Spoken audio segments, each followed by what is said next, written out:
Welcome to Sunlit Brushstrokes. Today we'll be drawing these sweet pansies together. As usual, we're going to lay down some basic shapes, add color, and finally finish off with our water. Let's go ahead and get started. Now, although I just finished a pansy tutorial on this channel, I decided to do another one, this time a lot more simple and a lot more fun. If you've been following along on the process, you know the other one took many hours to complete, and it's not for the faint of heart.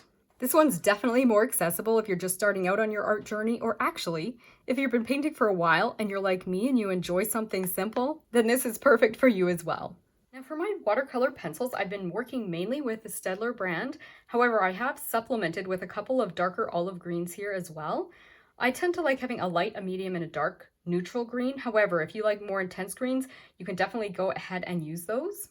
There's actually one point when I'm doing the pansies that I add a touch of this color in the center of the pansies just because I needed something more intense.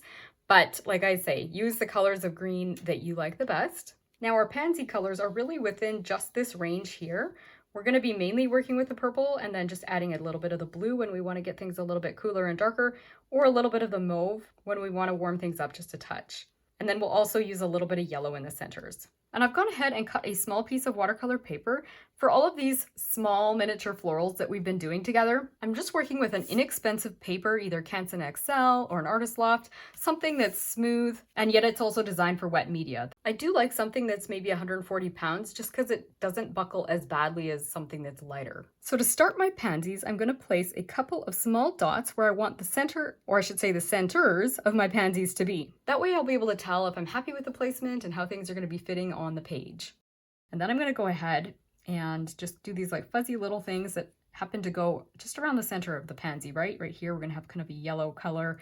The stamen is in there. So that's going to be the center of our pansy. And I'm actually going to go ahead and do this one as well, because if I do the back one first, I might run out of space to get the front one. I want this one to be in front. So I'll go ahead and do those same two little fuzzy white things. And then from there, I'm going to branch out and do a couple of petals. Now I'm working with a purple pencil to do my outline. I'm thinking I'm going to work with some purple in my pansy today, but there's so many colors of pansies, you really could pick any color you want. And then I'm going to go ahead and do a nice big petal back here, and then another one here.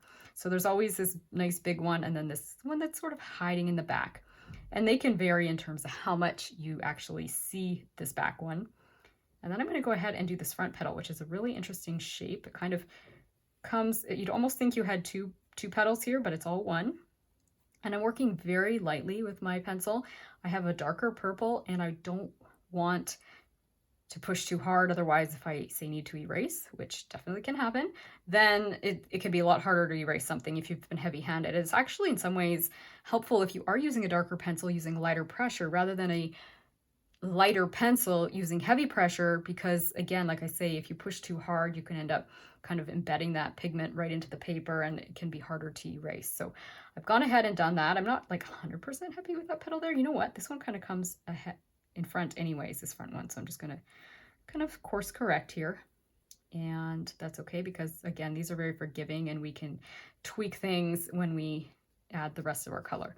So I'm going to go ahead and basically repeat the steps here. I'm going to have a large petal on either side like this, and again, now that one's hidden behind that one, and then I'm going to go and do this nice big one, and wow, that one was really big, and then this little one hiding behind. So in that case, okay, I just want to make it so that not all the edges are meeting right there, so I've kind of brought it over, finished it there. I might do a little bit of bumpiness here. I'm not quite crazy about the edge of my pansy here. I'm just going to maybe erase that and just make it a little bit bigger. And again, you'll notice I'm kind of almost using a little bit of a shakiness in my hand so that I get a little bit of ruffling and bumpiness at the edges of the petals. Okay, so this final one, I'm going to just bring it forward. I always find this front one a little bit more of a challenge, but if you kind of think about it as two petals and then just instead of separating them, join them, you should be okay. This might be a bit shorter than it needs to be. You can always extend it a little bit. I'm not 100% sure if I'm happy with that, but it's okay. I'm going to go ahead, darken this line a little bit so that everyone can see it. And then I'm going to grab my green and throw in some leaves. So this is my olive green by Derwent, but whatever green you prefer is good. And you can go ahead at the very beginning and do some just loose kind of scalloped edges to your leaves, or you can go ahead and just sketch in some basic leaves so you get the outline first and then come in and add those little scallops, because sometimes you just want to make sure you're happy with your placement. So I'm just gonna maybe make this one almost like not quite happy with that one. Erase it a little bit. I'm going to make that one as if it's on its side, sort of. I'm going to just draw another one right here. Make it kind of come in front of this one here. Maybe I'll push that one behind when I go to do my final layers. And then I'm going to just do another leaf there. Not 100% crazy of it on it, but I might just do a little bit of a background. We'll see. Like in this case, I am kind of almost going off the edges of my page, and you can do that. Or if you prefer to work so that you can see the full leaves or whatever, you can absolutely do that as well and just keep your leaves confined. I'm just letting mine kind of extend off the page, but do what you prefer. Now these are just some tiny little ones. I think that's looking weird, don't you think? Oh well, I'll see. I might change that. That's something about that's kind of bugging me. But anyways, I'm just going to go ahead and add the scallops to these ones that I've left kind of plain. And they often just kind of come, sometimes they have a slight bit of a point at the end of the leaf, but a lot of times they almost kind of have this rounded tip. And then I'm going to go ahead and add these little veins.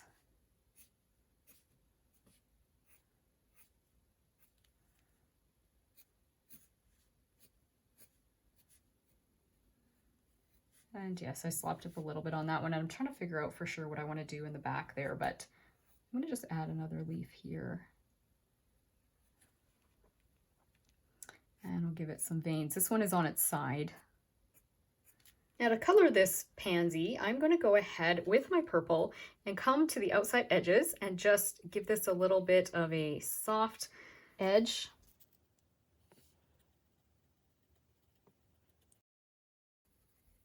Just coloring it in circular motion, or you can come in with kind of a directional approach where you kind of come like this. I'm going to be adding the final details after. So right now I'm just trying to get the kind of the base layer on, and we're going to be working with this in a couple of different layers today. So we're going to be doing one layer, letting it dry, and then adding the second layer. So I'm just going to come in here and do the same thing down here. And again, I'm doing kind of a combination of a slightly circular motion in my coloring, as well as a little bit of this slightly linear approach that goes within the direction of the petal creases and folds, and everything's kind of almost like radiating from the center of the pansy. So that's what I'm doing there. And then these top petals, I'm going to go ahead and just fill them in with a little bit more pressure. So I'm just pressing a little bit harder. I'm using that same purple pencil, but I'm just giving it a little bit more pressure as I color this.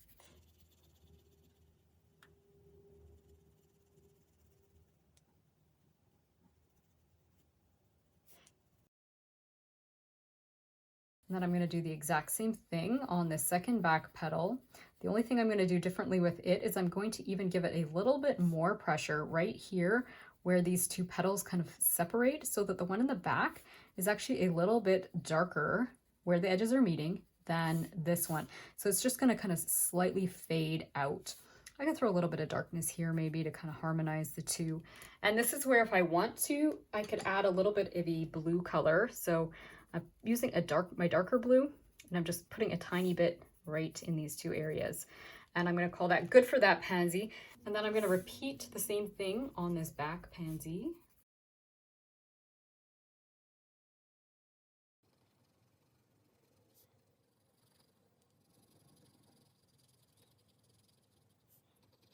Again, pushing this back petal further behind by darkening where the edges meet.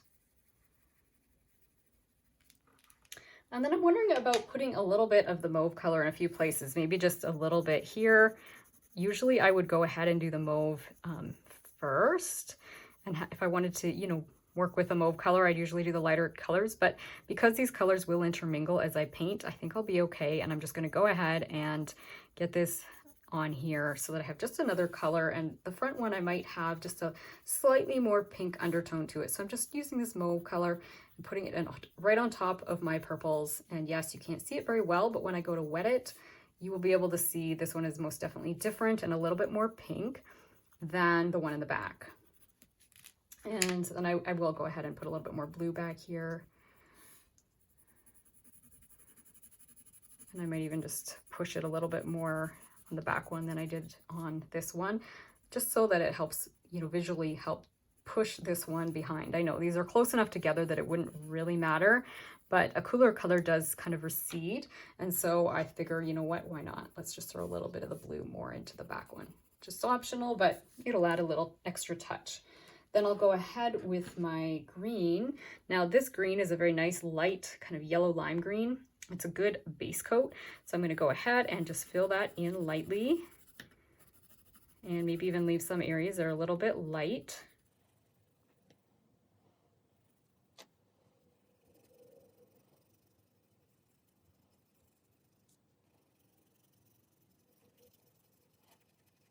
And again, where the edges are meeting, I always want to make the petal that, or the leaf that's behind a little bit darker than the leaves that are in front. So I'm just going to go ahead and do that. Again, I'm coloring pretty loosely and roughly here. I will be refining things as I go. Might as well do that to these back ones. And you can see I've left some areas lighter where I don't even have much pigment at all. And then finally, I'm just going to come in with some yellow in the centers of each of these pansies. Just like this. And again, I'm kind of radiating my yellow from the center. And if you want, you can add a tiny little bit of the same green that we've just been using, this really light green, right into the very centers. And then finally, I'm going to go ahead with some darker greens, some olive green, and I've got a couple olive greens here. And I'm going to go over these veins a little bit more with the darker green. And I might even push kind of the olive green a little bit underneath some of these other shapes. So again, where one leaf or a petal is overlapping another, that the bottom one or the one that's beneath or behind is going to be the one I add a little bit more darkness to, as well as where that leaf is meeting the edge of the pansy. The pansy could cast a shadow on it, and again, the pansy is in front. So whatever's behind, I'm going to darken where the edges are meeting. So I'm doing that here, and I'm going to do that over here.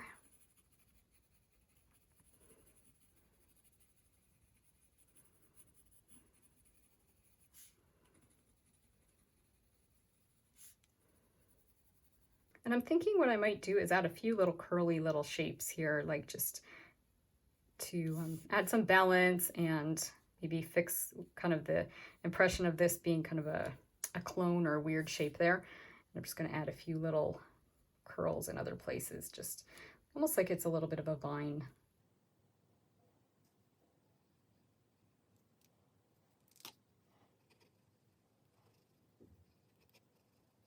Going to put a little bit of darkness again where this is kind of dipping behind this pansy, and I'll emphasize these little veins a little bit more.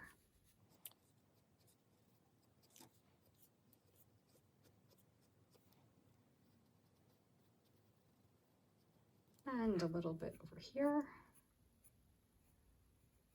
I'm going to call that good for my first layer or my base layer. Now, rather than wait until the end to wet it, I'm going to go ahead and add the water now. That way this layer can start drying and I can have the option of adding the next layer on while other things are drying. So I'm just going to bring in my water here and my paper towel. And what I like to do is start in the light areas and work my way into the dark. So what I'm going to do actually is start in this section down here where it's just white, and I'm going to add some water, and then I'm going to come work up into my yellow and finally into my green and let that mingle. Then I'm going to wash my brush and pull this, again, I'm only coming where the water's clear, and I'm going to drag the water downwards now into my purples until I get into the darkest sections.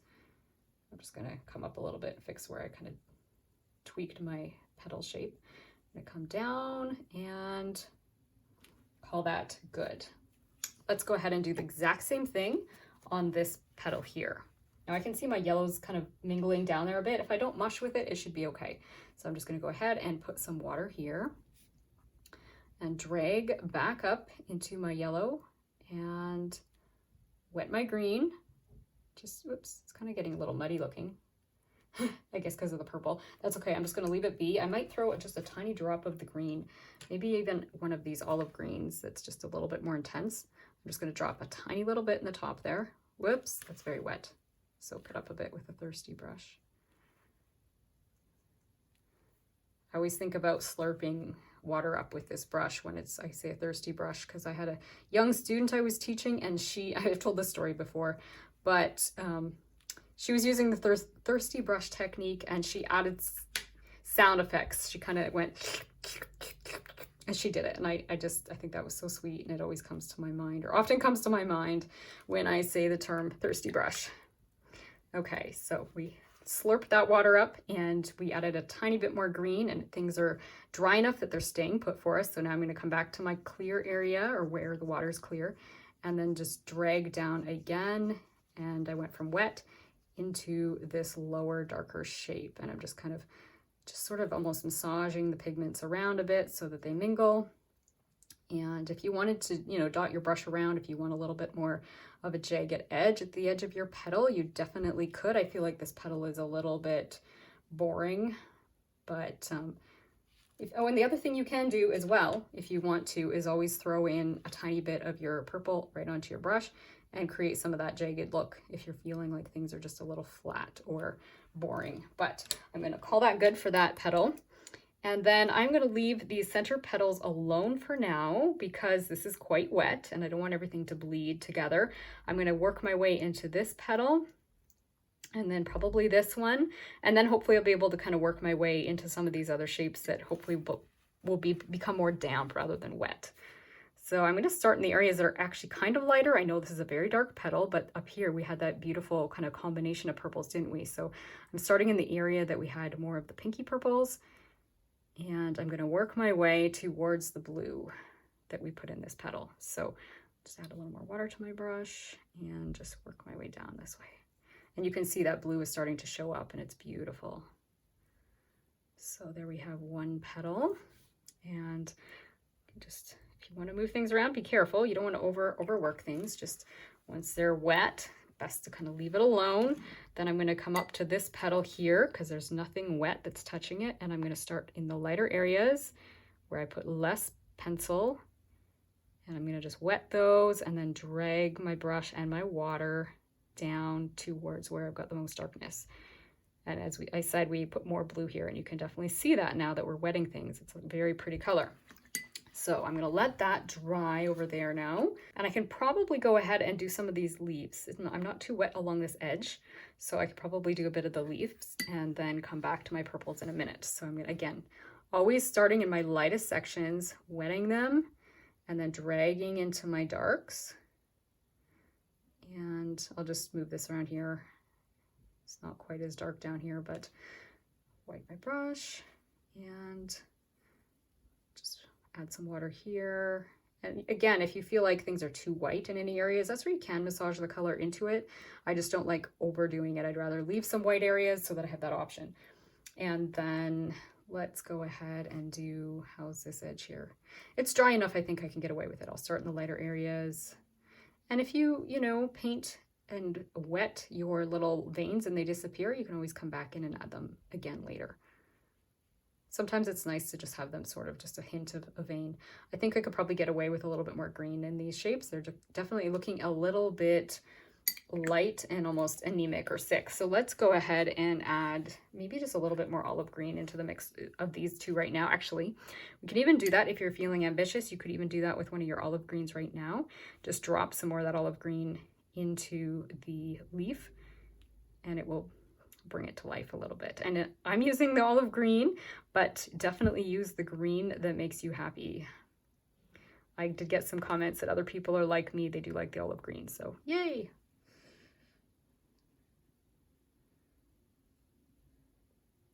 We're together in this.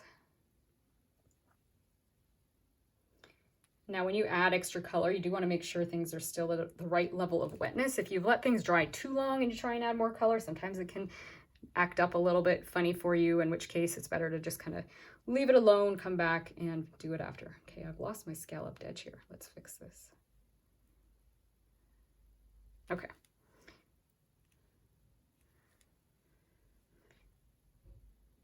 So I could go either what I've just done by dropping that pigment in here, or I can even color lightly over this with my green. Ooh, it's wet. Not always the smartest idea to grab your wet pencil like I just did, because what happened just there, it's probably hard for you to see that, but that little area there is kind of extra thick and just it'll be able to be blended out, but the pigment isn't very evenly distributed. It's kind of like globbed there. So I would say yes, grab yourself a dry pencil for this technique. If you're going to use the wet pencil technique, just be aware that a wet pencil can, you know, if you apply it to your paper while it's wet, it can kind of leave globs of pigment. And so just grab yourself a different green, unless of course you want some globs of pigment in your work. Okay, let's see how this one works. I'm going to start again in the lightest areas and then work my way into the darks. Kind of come over here. Yeah, I actually didn't get that much more green. I guess that olive green I just applied was a little bit of a lighter olive green. So this is looking very vibrant, which is okay. We can come back with another layer or grab our wet pencil here and just drop a little bit more pigment in here, which is maybe what I'll do in this case. Just drop, drop.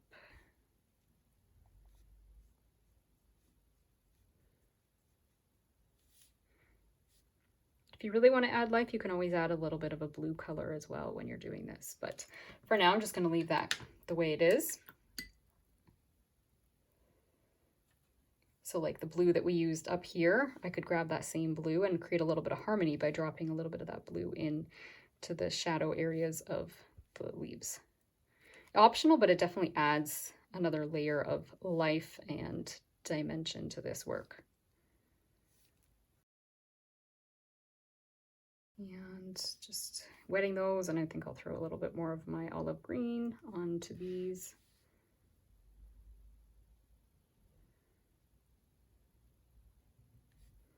And maybe do the same thing down here. Maybe a touch of the blue.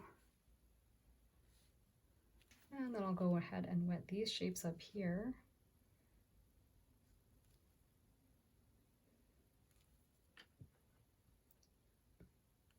And drop a little bit more green. Don't want to lose my veins, which is almost happening. But just drop some green in there, and then again a little bit of blue, especially where the shadows would be.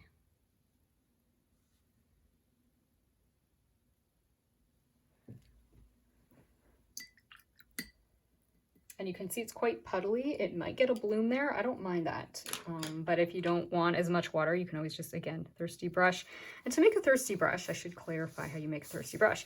You're going to take your brush, wash it in water, dry it on your paper towel, and then soak up any areas. That's a clean thirsty brush. Most of the time when you have a thirsty brush, you want to wash it, dry it, and then soak up the paint. Sometimes you can just dry it and soak, but sometimes you just need to be aware that if you do that, you'll end up smearing things around. So you just need to be careful that your brush, you know, depending on your circumstances, you may just need to make sure your brush is clean first. I'm going to go in here. I think this petal is dry enough. So I'm starting where the water is, or sorry, the area where we don't have any pigment, and then I'm working into the pigmented areas. And once I've got it wet, I'm going to leave it be.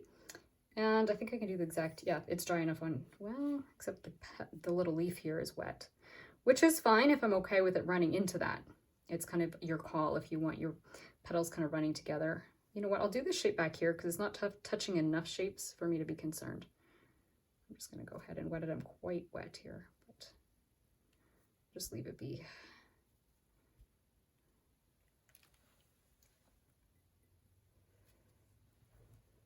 This shape here is dry enough, I think. I can go ahead and wet this area. Then I'm just going to grab some more of my olive green and drop it in some of these areas. And again, if you would rather have more of your olive green on there to start with, by all means, just color some of this dark green on here at the get-go. Maybe we'll do that on a future one. We'll just try and get our greens darker to start with to keep it simple so that you're not having to use this technique. Although this is a very helpful technique because sometimes you can't always predict what colors and how dark you're going to have things turn out once you add the water. Sometimes it's just a surprise because you just, different pencils and different pencil pressure and how textured your paper is, all those things can kind of play a role in how much pigment really is on your paper and how it responds when you wet it. Just drop a little bit of water in there, and I like my little white section there that's not really wet. I think I'll leave it. And as you can see, I went extra dark with my blues and greens to really help push that petal behind the other ones here. Okay, I think this little leaf is probably good enough. I can go ahead and wet this area now. And you're starting to really see the difference happening between these two pansies, where the front one has more of the mauve color and the back one has less. I'm going to go ahead and wet this shape, same technique.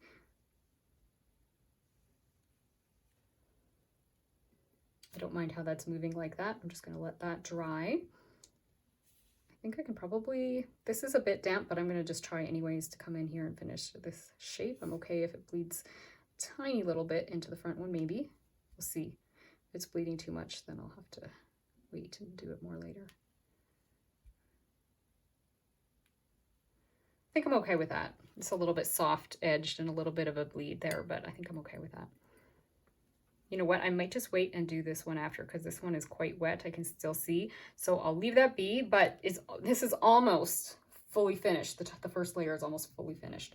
So I'm going to just let that dry, and then I will add some more details later. Oh, interesting. I'm getting a little bit of background there, but that's kind of pretty.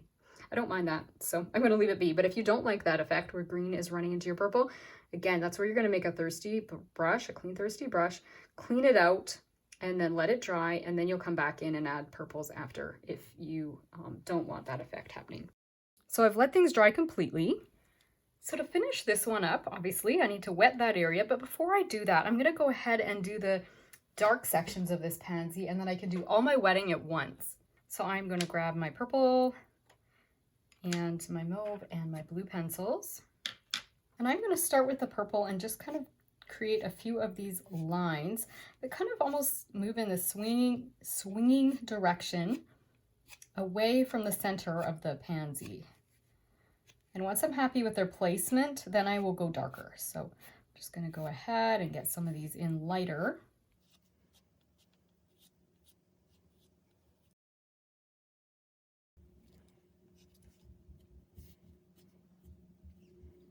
And you do want to have your pencil fairly sharp for this because you want some nice fine lines. And you can even create some of them branching off in this section here.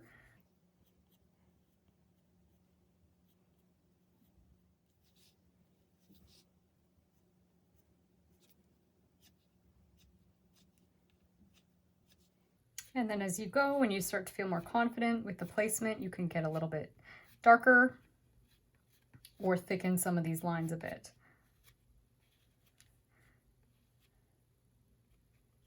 Not 100% happy with some of those, but that's okay.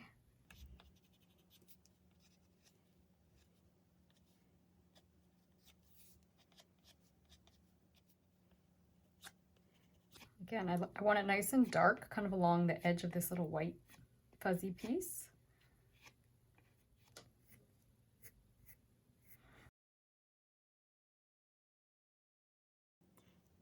You can always turn your paper or move yourself around the little painting so that you get things the way you want it. I'm gonna go over here, do the same thing.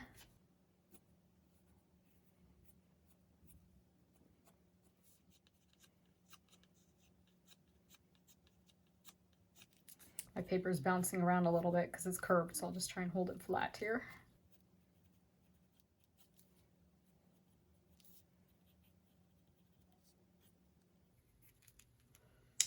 Alrighty, and then I'll just come in with a little bit of the blue in this top one and a little bit of the mauve in the one below. And this will be easy because I'm really just tracing some of the lines I've already made, filling things in just a touch more. I want to be careful with the blue down here, just because of the yellow, where the yellow and the blue mix, we'll end up getting a greeny color. So I'll probably actually consider putting a little bit more mauve on the base of this one, just because the mauve will blend nicely with the yellow. Even though the yellow has dried, it can still sometimes make a muddy color. So I'll just go ahead and put a little bit of mauve in there. And then this one over here, I will definitely just use the mauve, and then I will be able to go ahead and wet it. So grab my damp brush. This is a number 6, but you can even work smaller if you desire to, because this is, you know, more finicky. It's very tiny, and all we want to do is just kind of wet these lines and just gently drag the color around a little bit. And when you have a wet brush, you can use the tip of your brush to kind of extend the lines a little bit even, because the paint on them will just create a nice watercolor effect.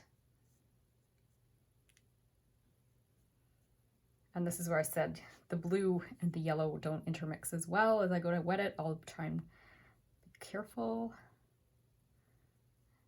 And you can also allow things to get a little bit more dense the way that you blend. It can get a little denser along the top edge. And you can even, if you find you want to go up a little bit closer, I want the purple, you can always, you know, take your brush and just push things up a little closer to your yellow as well if you feel like you want to close that space in and you didn't get it closed in as much with your pencil.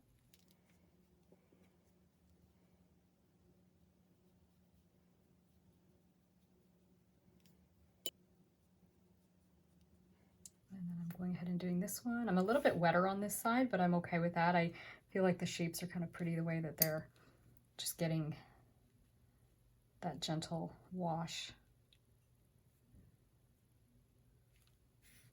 And then finally down here.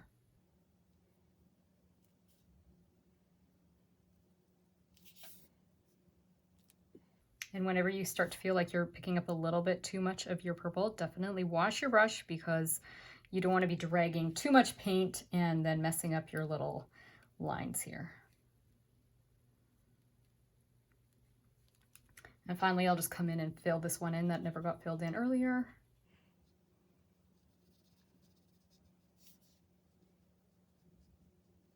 And if you feel that you want to just have a little tiny touch more green up here, you're welcome to throw a little bit more in. You could even use a brighter green. I might actually do that for a change, grab a brighter green, just because this one did get a bit dull when I was wetting it. I'm just going to pick the brighter green up and then just gently, you know, add a little bit of water, but you could even just leave it dry as well. When you're doing these final details, there's no reason you can't just let things remain dry if you want that look and you're not really wanting to take any chances of having your water do anything crazy for you. And there we have our pansies. I hope this tutorial has brought a little taste of God's beauty and peace into your everyday life, and that it's inspired you to continue enjoying your own creative journey. See you again soon. Bye.